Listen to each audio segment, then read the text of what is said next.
Hello दोस्तों, स्वागत है आपका हमारे चैनल यूपी एग्ज़ाम क्रेजर में।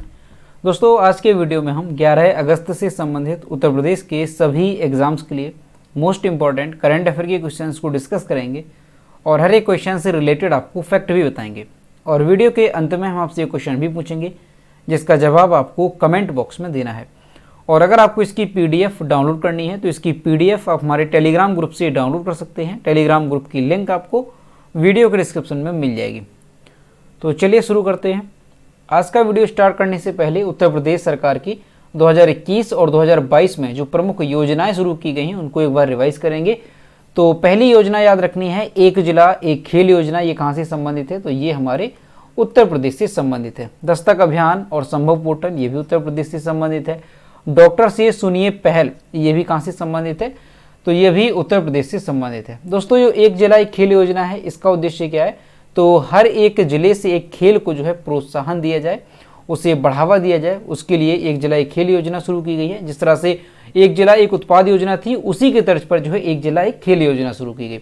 जो दस्तक अभियान है इसका उद्देश्य क्या था और इसे क्यों शुरू किया गया था? तो संचारी रोगों के बारे में जागरूक करने के लिए इस अभियान को शुरू किया गया था। संभव पोर्टल ये भी उत्तर प्रदेश से है और डॉक्टर से सुनिए पहल ये भी उत्तर प्रदेश से है। और इसका उद्देश्य क्या था? तो बीमारियों के बारे में लोगों को जागरूक करना इसका उद्देश्य था। ई पेंशन पोर्टल की सुविधा देने वाला पहला राज्य कौन सा है? तो ये हमारा उत्तर प्रदेश है। ई पेंशन पोर्टल की सुविधा देने वाला देश का पहला राज्य। अगला है मुख्यमंत्री नगर सृजन योजना। ये कहाँ से संबंधित है? तो ये उत्तर प्रदेश से संबंधित है, मुख्यमंत्री नगर सृजन योजना। और इसका उद्देश्य क्या है? तो जो उत्तर प्रदेश में कुछ नए नगरीय निकायों का विस्तार किया गया है, तो उनमें जो है जो मूलभूत सुविधाएं हैं वहाँ के नागरिक को वो प्रदान करना इस योजना का उद्देश्य है। एक तहसील एक उत्पाद योजना, तो ये कहाँ से संबंधित है? हमारे उत्तर प्रदेश से संबंधित है। और इसका उद्देश्य क्या है? तो इसमें क्या है, ये भी ODOP की तर्ज पर शुरू की गई और इसमें क्या है कि हर एक तहसील से एक उत्पाद को चुना जाएगा। कर्मचारी कैशलेस चिकित्सा योजना उत्तर प्रदेश से संबंधित है। और आखिरी है मुख्यमंत्री मेधावी छात्रवृत्ति योजना। ये अनुसूचित जाति के छात्रों के लिए शुरू की गई है जो कि आर्थिक रूप से कमजोर वर्ग के हैं। उन्हें जो है निःशुल्क में आगे की जो उच्च शिक्षा है उसे सरकार जो है उसका खर्चा वहन करेगी। इसके लिए इस योजना को शुरू किया गया था। तो उत्तर प्रदेश की प्रमुख योजनाएं हैं, सभी आपको अच्छे से याद रखना है। ये क्वेश्चन आपसे यहाँ से पूछे जा सकते हैं। चलिए अब शुरू करते हैं करंट अफेयर्स का सेशन। तो आज का सेशन शुरू करने से पहले हम कल के क्वेश्चन को रिविजन करेंगे। तो कल का पहला क्वेश्चन है, राज्य के किस जिले की नेहा विश्वकर्मा ने देश का सबसे छोटा प्रोटोटाइप चित्र तैयार किया? तो ये जो नेहा विश्वकर्मा है ये वाराणसी की हैं। अगला क्वेश्चन है, हाल ही में किस राज्य सरकार ने ITI को अपग्रेड करने के लिए 4000 करोड़ रुपए की राशि आवंटित की है? इसका जो करेक्ट आंसर है वो है option number B, Uttar Pradesh. दोस्तों, उत्तर प्रदेश करंट अफेयर की लास्ट 1 ईयर की यानी साल 2021 की अगर आपको PDF ई बुक डाउनलोड करनी है तो इसकी लिंक आपको वीडियो के डिस्क्रिप्शन में मिल जाएगी। वहाँ से आप इसकी PDF ई बुक डाउनलोड कर सकते हैं। और इसके साथ ही अगर आपको उत्तर प्रदेश करंट अफेयर की लास्ट 6 मंथ की PDF ई बुक डाउनलोड करनी है तो इसकी लिंक भी आपको वीडियो के डिस्क्रिप्शन में मिल जाएगी। और दोस्तों, अगर इसे डाउनलोड करने में कोई प्रॉब्लम होती है तो साइट पर आपको WhatsApp नंबर और ईमेल मिल जाएगा जिस पर आप कॉन्टैक्ट कर सकते हैं। अगला क्वेश्चन है, विश्व आदिवासी दिवस कब मनाया जाता है? तो जो विश्व आदिवासी दिवस है ये 9 अगस्त को मनाया जाता है। अगला क्वेश्चन है, भारत के सबसे बड़े अनुसंधान संगठन CSIR का नेतृत्व करने वाली पहली महिला कौन बनी? तो ये बनी है डॉक्टर कलाई सेल्वी एन। अगला क्वेश्चन है, मिस इंडिया USA 2022 का खिताब किसने जीता? तो आर्या वाल्वेकर ने जीता। ऑप्शन नंबर ए करेक्ट होगा। अगला क्वेश्चन है, दलाई लामा को किस राज्य के सर्वोच्च नागरिक सम्मान से नवाजा गया? तो जो दलाई लामा है इन्हें लद्दाख जो केंद्र शासित प्रदेश है यहाँ के सर्वोच्च नागरिक सम्मान से इनको सम्मानित किया गया। अगला क्वेश्चन है, कॉमनवेल्थ गेम्स 2022 में PV सिंधु ने महिला एकल बैडमिंटन में कौन सा पदक जीता? तो गोल्ड मेडल इन्होंने जीता। अगला क्वेश्चन है, कॉमनवेल्थ गेम्स 2022 में किस खिलाड़ी ने अकेले 56 देशों से ज्यादा मेडल जीते? तो एम्मा मैककॉन। और इन्होंने कितने मेडल जीते? तो 6 गोल्ड 1 सिल्वर और 1 ब्रॉन्ज, कुल मिलाकर के 8 मेडल इन्होंने अकेले जीते हैं कॉमनवेल्थ गेम्स 2022 में। अगला क्वेश्चन है, गुस्तावो पेट्रो ने किस देश के राष्ट्रपति के रूप में शपथ ग्रहण की है? तो कोलंबिया के ये राष्ट्रपति बने हैं। तो दोस्तों, ये थे कल के क्वेश्चंस जिसका हमने रिवीजन किया। अब हम शुरू करते हैं आज का सेशन। आज का पहला क्वेश्चन है, हाल ही में उत्तर प्रदेश के मुख्यमंत्री योगी आदित्यनाथ ने कौन सा रेडियो चैनल लॉन्च किया? इसका जो करेक्ट आंसर है वो है ऑप्शन नंबर बी, रेडियो जय घोष के नाम से। दोस्तों उत्तर प्रदेश के मुख्यमंत्री हैं, उन्होंने रेडियो जय घोष के नाम से एक रेडियो चैनल की शुरुआत की है। ठीक है, नाम ध्यान रखेंगे, रेडियो जय घोष। इसका जो उद्देश्य है वो क्या रहेगा, तो लोक कलाओं और स्थानीय व्यंजनों को प्रमोट करने के लिए इसे जो है लॉन्च किया गया है। और इसकी शुरुआत जो है किस विभाग के द्वारा की गई, ये अगर पूछा जाता है तो ध्यान रखेंगे संस्कृति विभाग के द्वारा इसे शुरू किया गया। दोस्तों इसे कब लॉन्च किया गया, तो 9 अगस्त को लखनऊ में इसे जो रेडियो जय घोष का नाम का चैनल है इसको लॉन्च किया गया।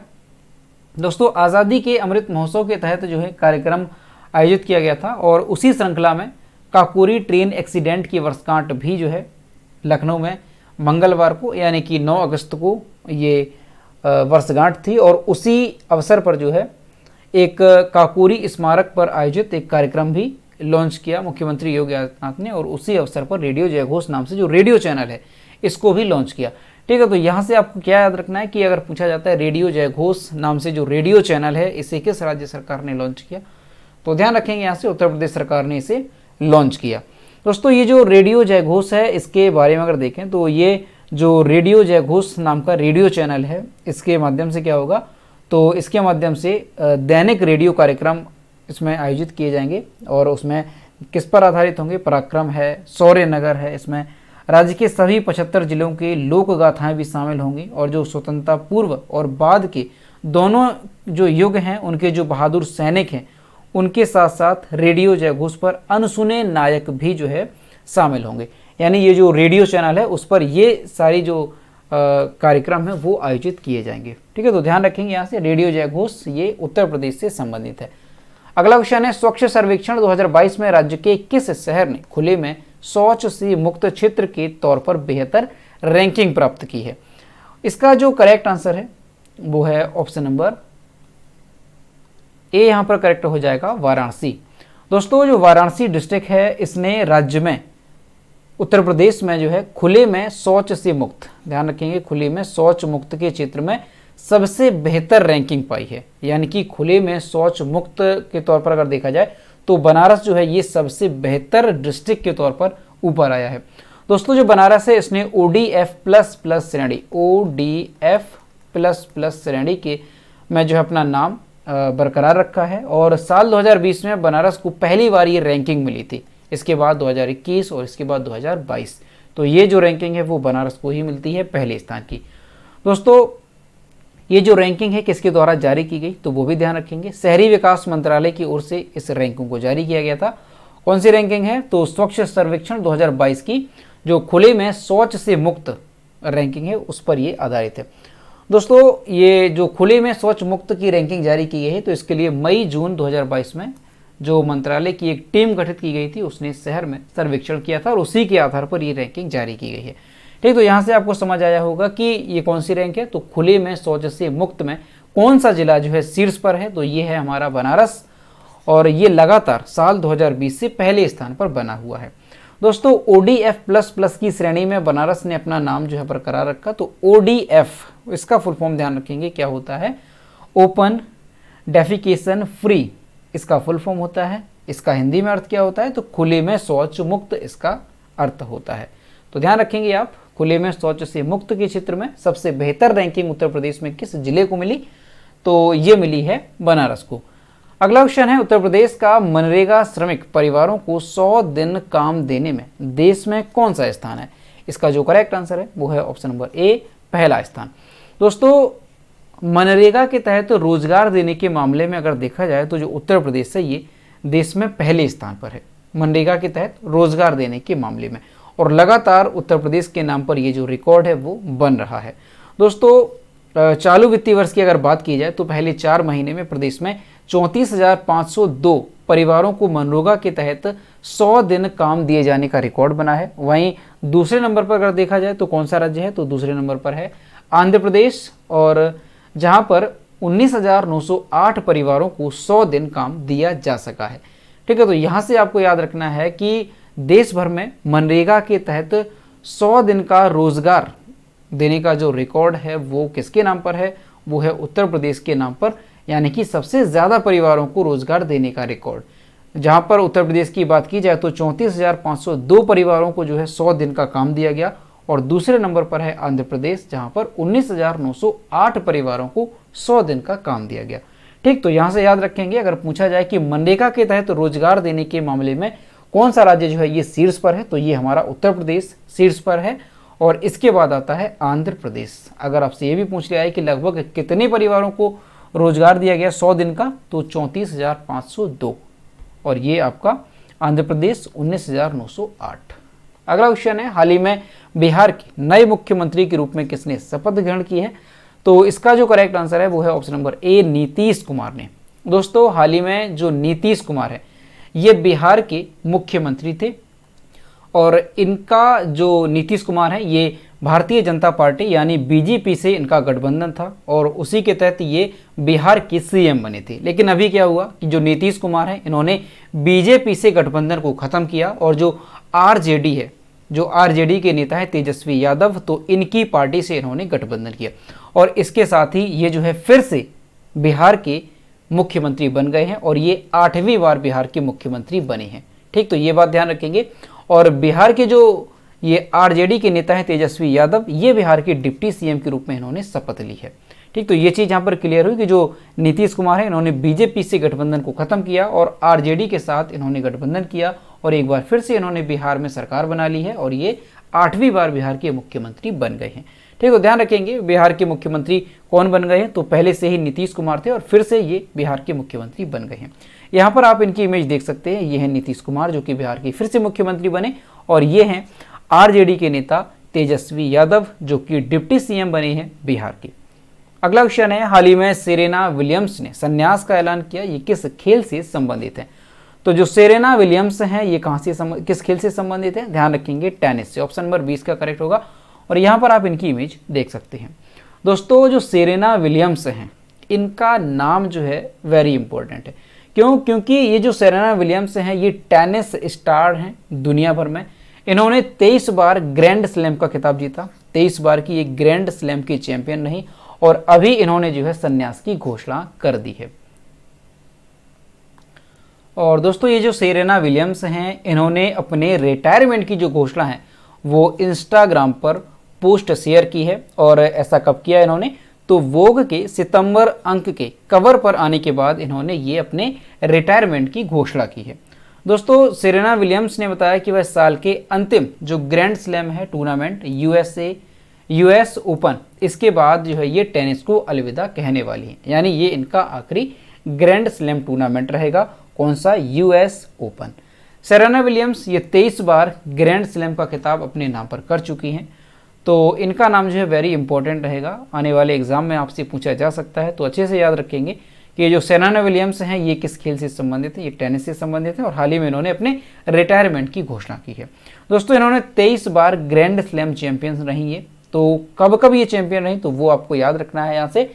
तो 2003 में ये रही, 2005 है, 2007, 2009, 2010, 2015 और 2017 में इन्होंने ऑस्ट्रेलियन ओपन की खिताब जीते, और इसके बाद 2002, 2013 और 2015 में इन्होंने फ्रेंच ओपन का खिताब जीता, और 2002, 2003, 2009, 2010, 2012 और 2015 और 2016 में इन्होंने विंबलडन का खिताब जीता, और इसके बाद 1999, 2002, 2008, 2012, 13 और 14 में इन्होंने यूएस ओपन की विजेता रही। तो कुल मिलाकर के ये 23 बार जो है ग्रैंड स्लैम की विजेता रही हैं। तो नाम इनका काफ़ी इंपॉर्टेंट है, ध्यान रखेंगे। और अगर ये पूछा जाए कि सेरेना विलियम्स किस देश से संबंधित हैं, तो ध्यान रखेंगे यूएस से ये संबंधित है। अगला क्वेश्चन है, हाल ही में जेम्स मारेप को किस देश के प्रधानमंत्री के रूप में नियुक्त किया गया? इसका जो करेक्ट आंसर है वो है option number C, Papua New Guinea. यहाँ पर आप इनकी इमेज देख सकते हैं, ये पपुआ न्यू गिनी के प्रधानमंत्री बने हैं। दोस्तों, पपुआ न्यू गिनी के प्रधानमंत्री के रूप में किसे नियुक्त किया गया? तो जेम्स मारेप को नियुक्त किया गया है। दोस्तों, ये जो खबर है ये किसके माध्यम से जो है जारी की गई? तो ऑस्ट्रेलियन ब्रॉडकास्टिंग कॉर्प की खबर के अनुसार चुनाव के बाद संसद की पहली बैठक में जो मारेप हैं वो अगली गठबंधन सरकार का नेतृत्व करने के लिए निर्विरोध नामित किए गए हैं। ठीक, तो यहाँ से आपको याद रखना है कि जो पपुआ न्यू गिनी है इसके प्रधानमंत्री जो है कौन बन गए हैं, तो जेम्स मारेप ये जो है पपुआ न्यू गिनी के प्रधानमंत्री बन गए हैं। दोस्तों पपुआ न्यू गिनी से आपको याद रखना है कि इसकी कैपिटल क्या है, तो पोर्ट मोरेस्बी जो है ये पपुआ न्यू गिनी की कैपिटल है। और पपुआ न्यू गिनी की करेंसी क्या है, तो वो भी ध्यान रखेंगे आप, पपुआ न्यू गिनी किना ये जो है वहाँ की करेंसी है। ठीक है, क्या करेंसी है, पपुआ न्यू गिनी किना ये जो है वहाँ की करेंसी है। और प्रधानमंत्री कौन बन गए, तो जेम्स मारेप। अगला क्वेश्चन है, विश्व जैव ईंधन दिवस कब मनाया जाता है, तो हर साल 10 अगस्त को जो है विश्व जैव ईंधन दिवस मनाया जाता है।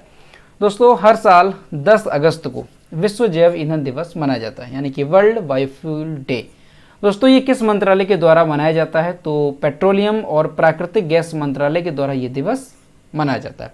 दोस्तों इसका उद्देश्य क्या होता है, तो विश्व जैव ईंधन दिवस को जो मनाने का उद्देश्य होता है वो अपरंपरागत स्रोतों के बारे में जागरूकता फैलाना, यही इसका उद्देश्य होता है। इस दिन के दौरान ऊर्जा के एक अलग स्रोत के रूप में गैर जीवाश्म ईंधन के महत्व के बारे में जागरूकता फैलाई जाती है। और जो सरकारी और निजी संगठन है वो एक साथ आते हैं जागरूकता फैलाने के लिए। ठीक है, यही इसका उद्देश्य है कि जो अपरंपरागत स्रोत हैं ईंधन के, उनके बारे में जागरूकता फैलाई जाए, इसी वजह से ये दिवस मनाया जाता है। साल 2022 की थीम क्या रही विश्व जैव ईंधन दिवस की, तो ध्यान रखेंगे आप, पारंपरिक ऊर्जा संसाधनों पर जैव ईंधन के उपयोग को बढ़ावा देना, ये जो है थीम रखी गई साल 2022 की विश्व जैव ईंधन दिवस की। दोस्तों अब यहाँ पर आपको समझना है कि जो जैव ईंधन है वो होता क्या है, तो कोई भी हाइड्रोकार्बन ईंधन जो कि कार्बनिक पदार्थ से कम समय में उत्पन्न होता है उसे क्या कहते हैं, उसे जैव ईंधन माना जाता है। जैसे जो जैव ईंधन है ये कुछ दिनों में, सप्ताह में या महीनों में तैयार होते हैं। अब इसमें अगर एग्जाम्पल देखा जाए कि कौन कौन से जैव ईंधन होते हैं, तो इथेनॉल हो गया, बायोडीजल हो गया, ग्रीन डीजल हो गया, बायोगैस हो गई, तो ये सब क्या है, ये सब जैव ईंधन हैं। और इसके साथ ही जैव ईंधन में अगर देखा जाए तो कृषि अवशेष हो गए, कोयला है, सूखे गोबर है, ये सब जो है जैव ईंधन में शामिल होते हैं। दोस्तों यहाँ पर आपको एक बात याद रखनी है कि जैव ईंधन दिवस जो है ये क्यों शुरू किया गया, इसके पीछे का इतिहास क्या है, तो इसके बारे में थोड़ा आपको समझना है। तो दोस्तों ये जो दिवस है ये सर रुडोल्फ डीजल के सम्मान में मनाया जाता है। जो रुडोल्फ डीजल थे, नाम ध्यान रखेंगे आप इनका, रुडोल्फ डीजल, ये एक क्या थे, ये एक वैज्ञानिक थे, रुडोल्फ डीजल। तो दोस्तों इन्होंने साल 1853 में एक प्रयोग किया था और इन्होंने इंजन को मूंगफली के तेल से चलाया था। साल 1853 की ये बात है, 1853 में उन्होंने एक इंजन को मूंगफली के तेल से चलाया। और इसके बाद ये जानकारी मिली कि आने वाले समय में जीवाश्म ईंधन की जगह पर वनस्पति तेल का भी इस्तेमाल किया जा सकेगा। अब इसी उपलब्धि की खुशी को मनाने और लोगों को जागरूक करने के लिए विश्व जैव ईंधन दिवस जो है मनाया जाता है और हर साल ये 10 अगस्त को मनाया जाता है। ठीक, तो याद रखेंगे, अगर पूछ लिया जाए कि जो जैव ईंधन दिवस है ये किसके एक प्रयोग के सम्मान में मनाया जाता है, तो रुडोल्फ डीजल के प्रयोग के सम्मान के रूप में इसे जो है मनाया जाता है। अगला क्वेश्चन है, जेडएसआई ने यानी कि जूलॉजिकल सर्वे ऑफ इंडिया ने 1000 से ज़्यादा पक्षियों की प्रजाति पर कौन सी नई किताब प्रकाशित की है? इसका जो करेक्ट आंसर है वो है option number B, field guide birds of India. दोस्तों हाल ही में भारतीय प्राणी सर्वेक्षण यानी कि जूलॉजिकल सर्वे ऑफ इंडिया ने देश में पाई जाने वाली 1331 जो पक्षियों की प्रजातियां हैं उनके संबंध में एक पुस्तक प्रकाशित की है। कौन सी? तो field guide birds of India ये पुस्तक है, इसको जो है प्रकाशित किया गया है। दोस्तों जूलॉजिकल सर्वे ऑफ इंडिया की निर्देशक कौन है वर्तमान में? तो धृति बनर्जी, ये इंपॉर्टेंट नाम है, ध्यान रखेंगे, आपसे पूछा जा सकता है क्योंकि दोस्तों ये जो जेडएसआई की निदेशक है धृति बनर्जी, ये पहली भारतीय महिला है जो कि इसमें निदेशक बनी है। ठीक है, तो ये नाम इंपॉर्टेंट है। दोस्तों इन्होंने कहा कि ये जो पुस्तक है इसमें पक्षियों की अच्छी तस्वीरें प्रकाशित की गई हैं, जबकि देखा जाए कि सामान्य तौर पर जो किताबें होती हैं उसमें स्केच होता है, लेकिन इसमें एक जो तस्वीरें हैं वो एक बेहतर तरीके से इसमें प्रकाशित की गई हैं। तो यहाँ से आप याद रखेंगे, अगर पूछा जाए कि field guide birds of India जो पुस्तक है इसको किसने प्रकाशित किया है, तो भारतीय प्राणी सर्वेक्षण ने इस पुस्तक को प्रकाशित किया है। इसमें पक्षियों की 1331 से अधिक प्रजातियों के बारे में जानकारी दी गई है। अगला क्वेश्चन है, भारत और किस देश के बीच संयुक्त अभ्यास वज्र प्रहार 2022 शुरू हुआ? इसका जो करेक्ट आंसर है वो है ऑप्शन नंबर डी, अमेरिका। दोस्तों, भारत और अमेरिका के बीच जो है संयुक्त रूप से एक सैन्य अभ्यास शुरू हुआ है। कौन सा? तो वज्र प्रहार 2022। ये जो है 8 अगस्त 2022 को इसकी शुरुआत हुई है। और दोस्तों, ये 13वां संस्करण है इसका वज्र प्रहार का, तो ये ध्यान रखेंगे। ये जो अभ्यास है कहाँ पर जो ये शुरू किया गया है? तो हिमाचल प्रदेश के बकलोह में स्थित स्पेशल फोर्सेस ट्रेनिंग स्कूल में इसे शुरू किया गया। इसमें अमेरिकी दल का प्रतिनिधित्व यूएस स्पेशल फोर्सेस के फर्स्ट स्पेशल फोर्सेस ग्रुप यानी कि एसएफजी और स्पेशल टैक्टिक्स स्क्वाड्रन एसटीएस के जवानों ने किया और भारतीय सैन्य दल में पैरा स्पेशल फोर्स के कमांडो इसमें शामिल रहे। ठीक, तो यहाँ से आपको ये याद रखना है कि जो वज्र प्रहार संयुक्त सैन्य अभ्यास ये भारत और किस देश के बीच होता है, तो ये इंपॉर्टेंट है, ध्यान रखेंगे। भारत और अमेरिका के बीच आयोजित होता है वज्र प्रहार सैन्य अभ्यास। ठीक है, अभी ये 8 अगस्त को शुरू हुआ है। कहाँ पर? हिमाचल प्रदेश के बकलोह में। अगला क्वेश्चन है, विश्व शेर दिवस कब मनाया जाता है? तो ये जो है हर साल 10 अगस्त को मनाया जाता है। ऑप्शन नंबर 20 का करेक्ट होगा। विश्व शेर दिवस हर साल 10 अगस्त को मनाया जाता है। क्यों मनाया जाता है? तो शेरों के बारे में जागरूकता बढ़ाने के लिए इस दिवस को मनाया जाता है। दोस्तों, ये जो दिन है ये शेरों के संरक्षण के लिए समर्थन जुटाने का प्रयास करता है और ये जो दिन है वो शेर के संरक्षण के लिए समर्थन जुटाने का प्रयास करता है। और साल 2013 में विश्व शेर दिवस मनाने की शुरुआत हुई थी। तो ये बात ध्यान रखेंगे कि हर साल 10 अगस्त को कौन सा दिवस मनाया जाता है? तो एक तो आपका 10 अगस्त को विश्व शेर दिवस मनाया जाता है और विश्व जैव ईंधन दिवस मनाया जाता है। तो ये दिवस आपके 10 अगस्त को मनाए जाते हैं। तो दोस्तों, ये थे 11 अगस्त से संबंधित उत्तर प्रदेश के सभी एग्जाम्स के लिए मोस्ट इंपॉर्टेंट करंट अफेयर के क्वेश्चन जो कि हमने डिस्कस किए। अब हम देखते हैं कल की वीडियो का क्वेश्चन जो हमने आपसे पूछा था। तो ये है कल की वीडियो का क्वेश्चन जो हमने आपसे पूछा था कि कौन सी राज्य सरकार मेधावी छात्रवृत्ति योजना शुरू करने जा रही है? इसका जो करेक्ट आंसर था वो ऑप्शन नंबर बी था, उत्तर प्रदेश। और लगभग सभी स्टूडेंट्स ने इसके सही जवाब किए। और मैं आपसे हर रोज कहता हूँ कि जो भी क्वेश्चन आपसे पूछा जाए सभी लोग क्वेश्चन का आंसर जरूर किया करो। ये रहा आज का क्वेश्चन। हाल ही में जारी जल शक्ति मंत्रालय की रिपोर्ट के अनुसार पानी के सैंपल की जांच में उत्तर प्रदेश देश में किस स्थान पर रहा? इसका जो भी करेक्ट आंसर है वो आपको कमेंट बॉक्स में बताना है। और दोस्तों, कुछ स्टूडेंट रेगुलर कमेंट करते हैं आंसर का, लेकिन मैं आपसे हर रोज़ कहता हूं कि जितने भी लोग वीडियो देखते हैं सभी लोग क्वेश्चन का आंसर किया करो ताकि जो क्वेश्चन है वो आपको लंबे समय तक याद बना रहे। ठीक है, तो इस वजह से सभी जो स्टूडेंट हैं वो क्वेश्चन का आंसर जरूर करेंगे। तो दोस्तों, वीडियो अगर पसंद आता है तो वीडियो को लाइक करें, अपने दोस्तों के साथ इसे शेयर करें और अगर अभी तक हमारे चैनल पर नए हैं तो चैनल को सब्सक्राइब करना ना भूलें। साथ ही बेल आइकन को भी प्रेस करें ताकि टाइम टू टाइम नोटिफिकेशन आप तक पहुंचता रहे। तो मिलते हैं नेक्स्ट वीडियो में। Thank you.